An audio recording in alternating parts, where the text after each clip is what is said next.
This is Resonance 104.4 FM. Flipping marvellous. How you doing? I'm Nick Hennegan and welcome to another slice of Literary London where we talk about things, well, literary and London-y. Yes, it's all in the name, isn't it? How are you? How have you been? I've had an interesting week. I've been asked by someone to look at adapting a book, possibly for a television series. Oh, yes, I have. We've also started on bohemianbritain.com 5 minutes to the Edinburgh Festival. If you're thinking of taking a show to the Edinburgh Festival, go to bohemianbritain.com. And I'm going to do 1 or 2 a week, and it's only 5 minutes. Just talks about the basics of going to the Edinburgh Festival. So I thought I'd just throw that one out there. But talking of adapting a series, I had a fascinating night this week at a place called the House of St Barnabas, which is in Soho. It's at number 1 Greek Street, just on the corner of Soho Square.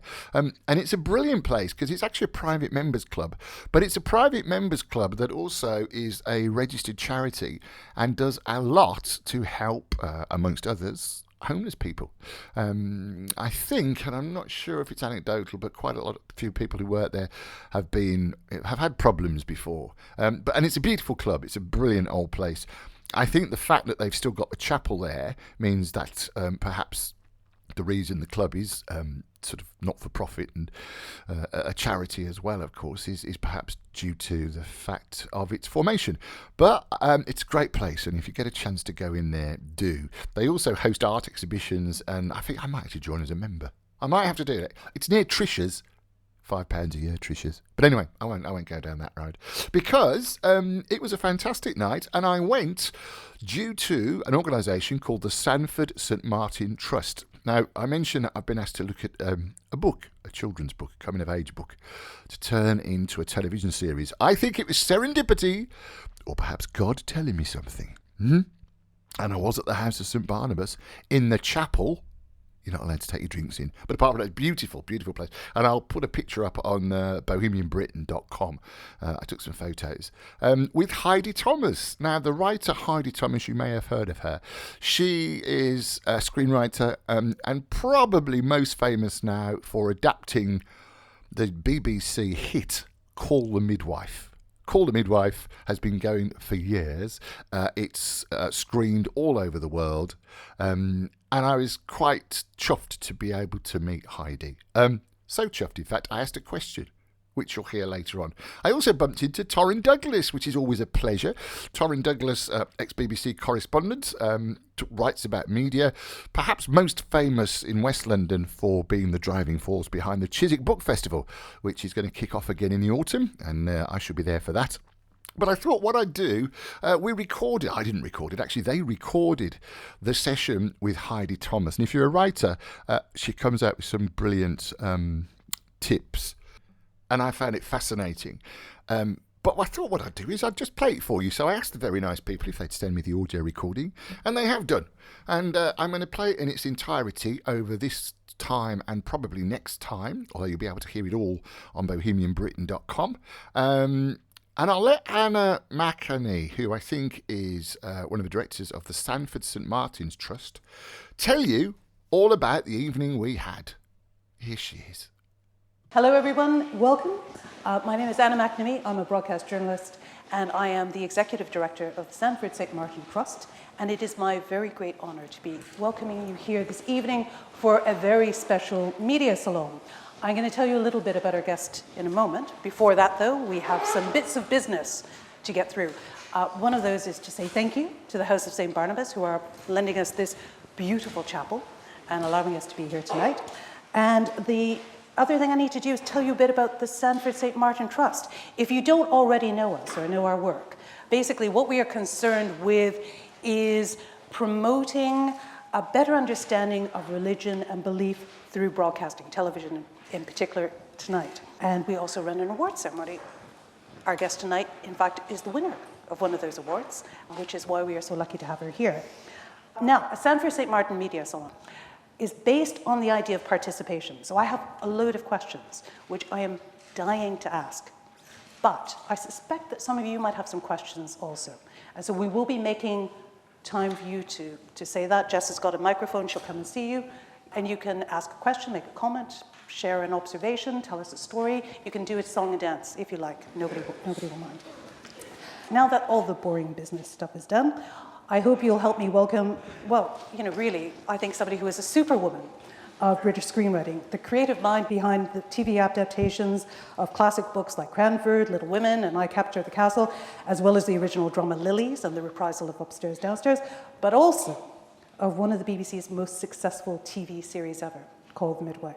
This is Heidi Thomas.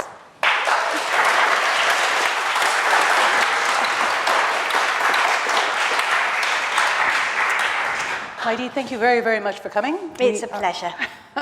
It's been just over 3 months, hasn't it, since the actual end of Series 11 on TV. Now, if you haven't seen it, I warn you, there are going to be spoilers. But, I mean, it was, again, it dominated the weekly viewing figures. In the United States, it's been even more recently gone out, and it completely slaughtered the viewing figures there as well. It must be an awful lot of pressure to be so successful. Is it daunting? Yes, it is. Well, it's daunting every year. After the Christmas special goes out, I sit down with a glass of Baileys and I think, now I've got to do it all again. And it is very, very daunting because at the point where I start storylining a series from scratch again, you talk about the writer and the blank page. For me, it's a blank computer screen because I write directly onto my laptop. At the same point when I'm about to begin that, the finished series is starting to screen. So you're looking on screen at 8th draft scripts with polished performances, beautiful sets and costumes. Even the music is on and it's beautifully edited. And I've just got this kind of raw spaghetti that I've just got to try and turn into something. The spaghetti being my ideas and the gourmet meal at the far end of the tunnel being the thing I aim towards. So I think daunting is a very good word, and I don't think I would work so hard or be so focused if I found it easy. No, see, that's interesting because you've actually confirmed something that I wondered, because I rather imagined in my head that basically writing a series is a bit like giving birth. Again, and by which count, Oh, no, because I've given birth and it only took a day. The product is actually sitting over there. My son's here this evening. No, it's giving birth is so much easier than writing 103 episodes of a television series. I was going to say, and yet you have 13. I'd always rather have him, of course, than my success. But yeah, it can be very tough, and it's a slog. I'd be fibbing if I said it wasn't a slog. But presumably, you didn't actually plan for it to be going on this long, did you? I mean, we're now you started in 1957, so to speak. The first series one. We're now all the way up to 1966, 67? Yes, well, the Christmas special that we literally finished filming it today, that's Christmas 1967, so the next series, Series 12, is set in 68. So we've spanned over a decade in historic terms as well as TV terms. You couldn't have planned that. No, I probably wouldn't have signed up for it if I'd known. Because when we began, you see, it was a 6-part series. Now we do 8 episodes each year and a 90-minute Christmas special. But it was a 6-part drama series based very distinctly on a trilogy of memoirs. So we had plenty of raw material. And I think we presumed that might be it. It would be just a lovely standalone gift to the TV watching community that we were all very proud of and had put our best work into. But we did think it would be, we felt we'd be surprised if a second series was commissioned, and it was. But of course, we'd used most of the material from the book. So from series 2 onwards, we were having to create new material. And it was really, as it unfolded year after year, every year, with my glass of Baileys, I go into the electronic archives and I'm like, oh, this happened. There was a leprosy patient. There was an epidemic. There was mini skirts, and you just don't run out of material. So we've always rolled forward year by year. And I think when you look down the mountain, you do realise what a lot we've done. You mentioned the original books by Jennifer Worth, the midwife, and her memoirs. And I think what lasted you about 1.5 series, didn't it? The actual material in the book. What was it about the books that appealed to you? I mean, you must get sent loads of things. Being a very successful screenwriter, having done loads of adaptations, you must get sent a lot of material. What was it that made that book stand out? What was interesting was I was approached in 2007. That's how long ago it was that I made my first acquaintance with the material. And I'd just done Cranford and The Return to Cranford. So it was a 2-series thing, really. But I was looking for another Cranford. And I believe that in looking for another Cranford, I had to locate a Victorian novel that was in the classic canon and that had rectitude and literary worth. So I sent this book with a picture of urchins on the front, and it was paperback, and I was like, this isn't Cranford, this isn't the new Cranford. And I say that entirely against myself, because don't judge a book by its cover. And when I started to read it, I remember specifically getting to I was only reading it out of politeness to the producer. I got to page 17, and it was like this, you know, in Jaws, where they see the shark and there's like that focus pull. I thought, oh, it was magical. It drew me in a way few books had ever drawn me in before, with the exception perhaps of Dickens, who will always make me cry or laugh. Elizabeth Gaskell, I think, with Cranford, did the same thing. But what I realised was the magic of Cranford, for me as a dramatist and as an adapter, wasn't its literary heritage or its literary worth, both of which are considerable. It was the fact that it was a memoir. It was fragmentary, it was deeply felt, it was small scale. And there might be a chapter in Cranford that would give you a few beautiful scenes, or there might be a paragraph that could give you a whole hour of drama. And Call the Midwife was like that. It was Jennifer Worth's first and only book, as it turned out. But it was full of things that I could inflate or compress or reinterpret. And as an adaptrice of fiction, or history, that's what I like to do. So I realised it spoke to me as a woman and a human being and a reader, but also as a craftswoman. See, now that is very interesting, because I did wonder, because, you know, a novel, of course, has plot. It's driven by plot, really. And a memoir really isn't, you know, well, except for the person whose memoir it is. I suppose that they have a plot. But it must be, how do you find the storyline? How do you find the thread? I think for me, I operate very much by instinct. I believe that what draws me in, I can put back out there and draw other people in. And so I suppose in a way it's hoping that you have friends out there who will look at things the way you do. There is always an arc, and if you're writing for television, you have to break that arc down into a series of 1 hour episodes, or perhaps if you're doing a feature, 90 minutes. And those formats, it's a very reductive word that I don't like to use, but if you invest the piece into that format, it gives you a basic shape and structure that you can then start to hang scenes and characters and personalities on. The thing I particularly look out for in drama, when I'm reading a book, is dialogue and language. And I like there to be just enough for me to use as a seed, and that was very much the case in Cranford. And also the case in Call the Midwife. There were wonderful lines and fragments of dialogue, but there was still room for me to get in there with my spade and dig.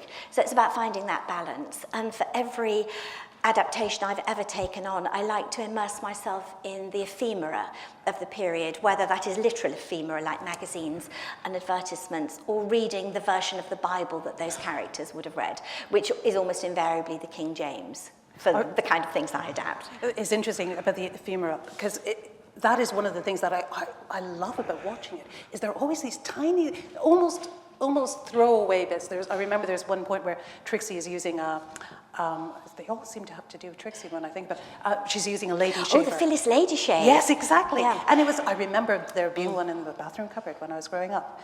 Mysterious device that you'd go and look at with your friends and say, do you know what that's for? Yes, yeah. Or the way that she smokes Sobrani cigarettes. Oh, yes. Again, all these tiny little things. Well, that actually came from something, and this is the way I collect dramatic detail. When I was young, my mum had as a 21st birthday present from her parents a jewelled cigarette case with her initials on, and a lighter also jewelled with her initials on.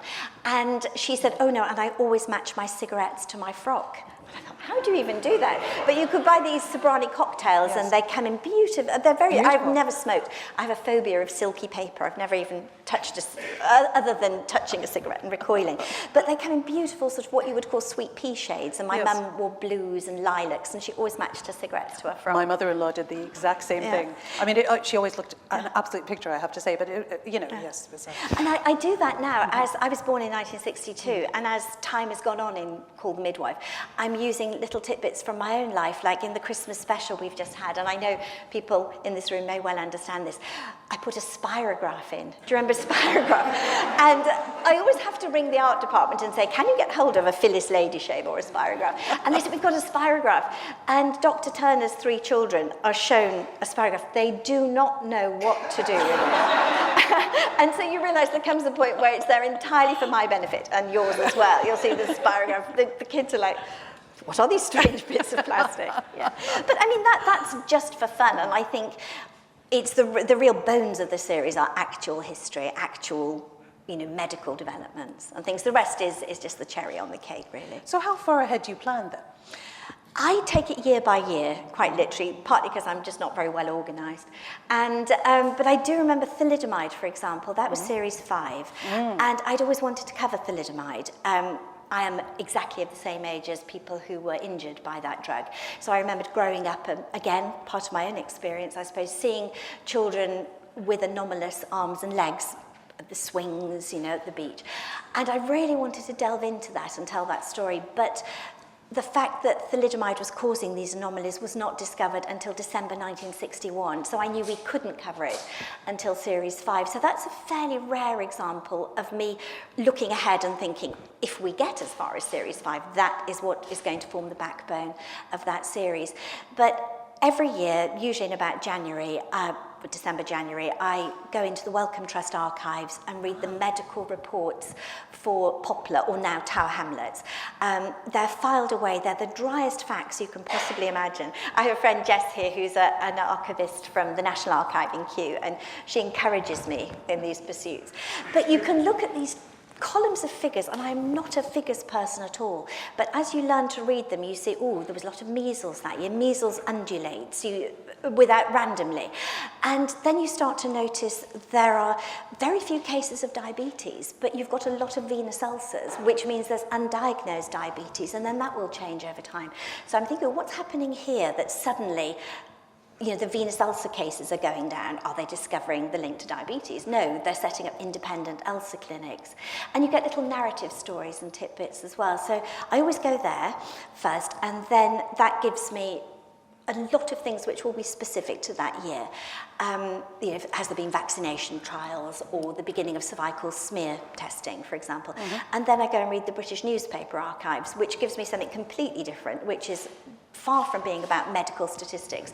It tells you the weird places babies were born, like in a grocery shop or on a bus and things like that. And so that gives you a bit of colour, and you'll find out what the fashions were or what the national preoccupations were. So I do those alongside one another, but always a year at a time, because I think as humans, we live a year at a time. We're not, I don't like to write with great hindsight. That's another thing I always try to avoid doing, because you can't have people saying, yes, but one day we will have a cure for this disease, because nobody would know that, the huge advances in cancer treatment, for example, in the past 20 or 30 years, never mind the last 50. So I'm always very careful to sit within the year that I'm writing about and try not to look too far ahead. That explains quite a lot of it, because in many respects, I think of Midwife as being a medical drama. I mean, there is so much medicine in there, but there's a lot of social history as well. I mean, it is at least 90% of the appeal, I think, is the fact that it's happening in a community. You feel the space, you feel the people. It's so multidimensional. How do you find out all those things? You can't go to the Wellcome Trust, presumably, or can? No, I listen to people. It's when you talk to people who were alive at that time, whether they were young mothers giving birth. My mum gave birth to me at 62 and 2 children subsequently. And when she's passed away now, but when she was poorly, I went home for 6 months, for her last 6 months. And one of the things that was actually a real blessing about that time was she would have visitors every single day. And she was more or less bedridden towards the end, but she would say, it's Marion today, you'll need the diabetic cake. So I'd be sort of, catering for these old ladies. But just as when I was a child, I'd have one ear cocked for the things they were talking about. And they would talk about their experiences as young women. Things like they couldn't have a checkbook without their husband's permission. They couldn't take on hire purchase agreements. So being alert to and loving and respecting the women of my mother's generation has given me an enormous amount of context. And I would never sort of underestimate the benefit that has been to me as a dramatist, but also to me as a woman. I think these stories are important to tell, and Call the Midwife is one of the few programmes, I believe and I hope, that treats those sort of stories with respect and sees small lives as being of great value. I genuinely believe that a small, ordinary life can be filled with the most enormous things. And I grew up in a suburban cul-de-sac, and every house was packed with secrets, like wheat in a barn, and years later I'm finding things out about so-and-so at number 37, and it was all going on under my nose. But I was quite a liminal child. I liked to be on the outside edge, watching people, listening to people. And that's how I started, I think, to receive the world as a storyteller. As people think storytelling is about giving out, but in the first instance, it's always about receiving. So do you find then that what you've ended up doing is basically, are your characters based on people you know? That's a dangerous question. Well, it's an extremely dangerous question, because I have old friends, particularly, who will say to me, "Oh, I know where you got that from." And I'm like, "Do you?" And I feel very seen, because sometimes it's not conscious. It might just be a line or a fragment of something. Equally, it might be something, someone's come up to me and whispered their story to me. I mean, I hear the most terrible childbirth stories. No wonder I only had one child. But people will come and testify to their physical experiences. But no, I think it is just about believing that everybody has a story to tell. And sometimes little elements of real life stories I will impose onto a fictional character. I wondered a little bit, because I knew quite a lot. I grew up Catholic, and I knew quite a lot of nuns. I have to say, more Mother Mildred than Sister Julianne, frankly. But they're quite nice, your nuns, aren't they? Well, I think it's an interesting thing, because they're certainly characters and they're strong people. I grew up Anglican, but my father was Roman Catholic, so I knew a lot of Roman Catholic nuns. And I never met any that were horrible, but then I was never subject to discipline from Roman Catholic nuns, for example. And I do know there have been quite a variety of experiences of people who had authority handed down to them from a religious position, perhaps at school or in an orphanage, perhaps. And I would never decry that experience. But what I very much wanted with Call the Midwife is I saw an opportunity, just taking the text and the texture of the book, to show people of faith leading lives that were not going to be, in my hands, the subject of ridicule or to be othered. When I met the Anglican nuns upon whom the fictional Order of St. Raymond Nonatus is based, what struck me was these were extremely bright women who'd made a very positive and definite choice, not necessarily at a particularly young age, but they believed in what they were doing. They had a commitment to their choice in life, and they were serving other people in a very pragmatic, earthbound way. You don't get more earthy or human than the messy business of childbirth.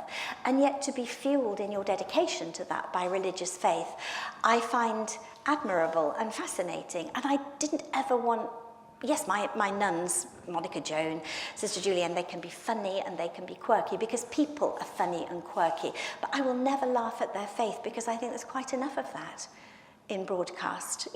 I love Father Ted, for example. It's hilarious. And that chimes a lot with time I spent in Ireland as a child and my Catholic neighbours growing up. My father's religious practice. I think it's wonderful, but Call the Midwife is about something else. It is interesting, though, isn't it? Because, like I said, they are very nice nuns, I have to say. And probably the nuns that I knew were nice also. They just didn't feel like it when I was 6. Anyways, but having said that, it does seem to me that you've used that as a starting point to create, almost by stealth, I think, what is an incredible manifesto for a way of living, for an idea about compassion and charity and kindness. And one of the things I've always noticed about Midwife is characters are very good at saying sorry, which is not my experience in real life. But where does that come from? Does that come from the way that you were brought up? Not from your experience of nuns? No, I think there is nothing wrong in goodness. And that makes me sometimes feel like rather a contrarian in the modern world. I believe there are many, many shades of goodness. Just as there are, you know, when you look at a painting and it's white, and it might be clouds in a sky or a white dress on a girl, you think, oh yes, white sky, white dress. And then you think, oh no, the painter there's innumerable shades of grey in here or splashes of yellow. And to me, that's what goodness is. It's an overall impression brought about by very complex emotions and the exchange of complex emotions. I find goodness fascinating, and a lot of modern drama is predicated on finding evil fascinating. And I think there is a place for that kind of drama in the world. I love true crime. You know, I like it more than I like false crime. I don't know why. It probably says something about my fascination with human psychology. But what is wrong with goodness? I don't understand why people presume that goodness is somehow flimsy or that virtue is dismissible. All of these things are the building blocks of effective lives. And I think everybody, however cynical, will notice when they are touched by the compassion of others, or when they feel it themselves. It's the better part of human nature. It's not the dominant part. And I often feel in modern society it's not the most valued part. And I think that's perhaps why over the years Call the Midwife has been dismissed as a Horlicks programme, because our engine is love. It's a series about what love can do.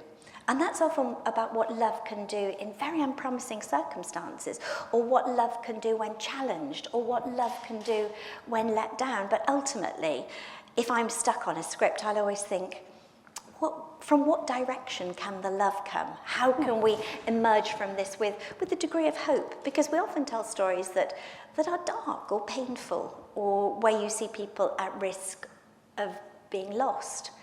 But somehow there is always a note of hope in there, because I believe there is a note of hope in this, you know, in the world that we inhabit.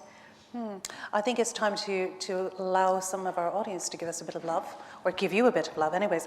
I don't know if anybody has any questions that they'd like to ask. If you raise your hand, Jess has there we go. Jess has a microphone and she'll come round. Hello. It's not a question, it's just a thank you. We represent the British nuclear test veterans. Oh, do and you? Your story brought it to mainstream, and you were brave enough to tell the story. So we just wanted to say thank you for that. Well, I would just like to say thank you to your organisation for being so generous in advising us and helping us with material. I don't know if people saw this episode, but it's actually 2 episodes about one couple. And the husband, the father of an unborn child, has been affected by exposure to radiation. And you know, it was something that I myself only found out about because there's a gentleman I know from the Cambridge community, our local community, he's elderly and he has a sight problem, and I noticed he always wears a little badge, and when I got close one day and saw it, he wears a nuclear test veterans badge.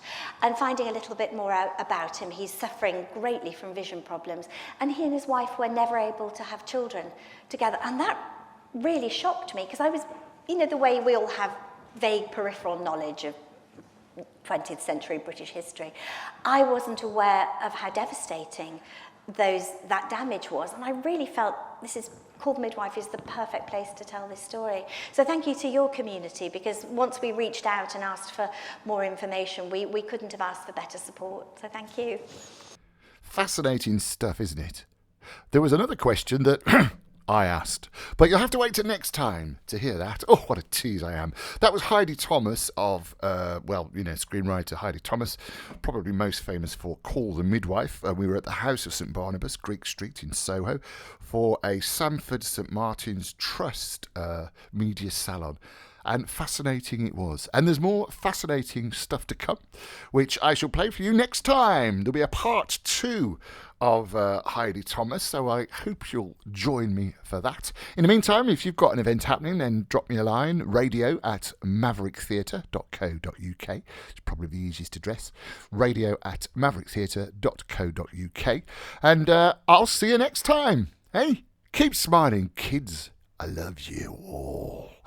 I'm Nick Hennegan. This is Literary London on Resonance 104.4 FM.